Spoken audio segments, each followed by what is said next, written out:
ఏం జరిగింది? ఏం జరుగుతోంది? ఏం జరగబోతోంది? నాకిప్పుడే తెలియాలి.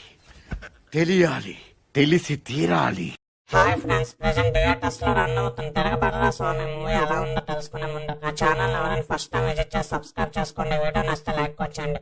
ఇది ఒక యాక్షన్ మూవీ అన్నమాట. పెద్ద Tiragabadara Saami 2 hours 17 minutes run time తో మూవీ ప్రజెంట్ థియేటర్స్ లో రన్ అవుతుంది. Actors Raj Tarun, Malvi Malhotra, director by Ravikumar Chowdary. ఇక సినిమా చూసాక కుల్లాగా మాట్లాడుకోవాలంటే నాకైతే నచ్చలేదు భయ్య మూవీ. ఎందుకు ఇలా చెప్తున్నానో ఇండెప్త్ రివ్యూలో చెప్తాను. ఇక మూవీ ప్లాట్ విషయానికి వస్తే, గిరి తన చిన్నతనంలో జాతరలో తప్పిపోయి తల్లిదండ్రులకు దూరం అవుతాడు.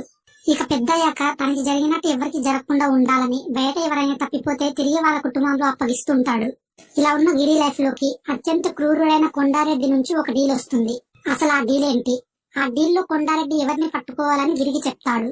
ఇక శైలజ అనే అమ్మాయి గిరి లైఫ్ లోకి ఎందుకు వస్తుంది, ఆ డీల్ వల్ల గిరి ఎలాంటి సమస్యలు ఎదుర్కొన్నాడు అనేది మిగతా స్టోరీ లైన్ అన్నమాట. ప్లస్ పాయింట్స్, సినిమాలో ప్రతి ఒక్కరి యాక్టింగ్ కూడా బాగుంది. రాజ్ తరుణ్ తన క్యారెక్టర్ రోల్ కి పూర్తి న్యాయం చేశాడు. అలాగే హీరోయిన్ మాల్వి మల్హోత్రా క్యూట్ గా కనిపిస్తూ ఎమోషనల్ సీన్స్ లో బాగా యాక్టింగ్ చేసింది. ఇక రఘుబాబు, తాగోత్ రమేష్, బిత్రి సతీ వీళ్ళ వల్ల డల్ గా ఉన్న సీన్స్ లో కూడా కామెడీ బాగా జనరేట్ అయింది. ఇక లాస్ట్ అండ్ ఫైనల్ సినిమాలో ఇంటర్వెల్ ట్విస్ట్ ఒక్కటి బాగుంటుంది భయ్య. ఇక సినిమాలో మైనస్ పాయింట్స్ వచ్చేసి 1-2 చాలా ఉన్నాయి భయ్య. ఈ సినిమాకి ఈ స్టోరీ లైన్ కి హీరో ఒక్కటి సెట్ అయ్యాడు, కానీ మిగతా వాళ్ళంతా అస్సలు కనెక్ట్ కాలేదనిపించింది నాకైతే. ముఖ్యంగా విలన్ ఆ ముసలోని చూసి హీరో భయపడతాడు, కానీ ఎందుకు భయపడుతున్నాడో ఆడియన్స్ కూడా అర్థం కాదు. సినిమాలో పెద్ద యాక్షన్ సీన్స్ ఏమీ లేవు. అది కూడా హీరోయిన్ అడుక్కోగా లాస్ట్ ఒక 5 టైం చేస్తాడు హీరో అంతే.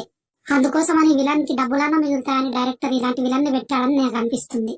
నెక్స్ట్, సినిమా రన్ టైం తక్కువగా ఉన్నప్పటికీ చాలా ఇరిటేటింగ్ గా అనిపిస్తుంది.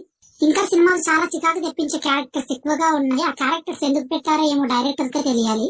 వచ్చే సాంగ్స్ కూడా సీన్స్ తో సంబంధం లేకుండా వస్తూ ఉండడం, వీటితో పాటు చాలా సీన్స్ లో లాజిక్ మిస్ అయింది. డైరెక్షన్ విషయంలో డైరెక్టర్ కి 0 మార్క్స్ ఇచ్చేయాలి భయ్య. ఇదంతా పక్కన పెడితే ఫోటో చూపించడం, ఆ చూసిన వాళ్ళని చంపేయడం, ఇదేం లాజిక్ అసలు?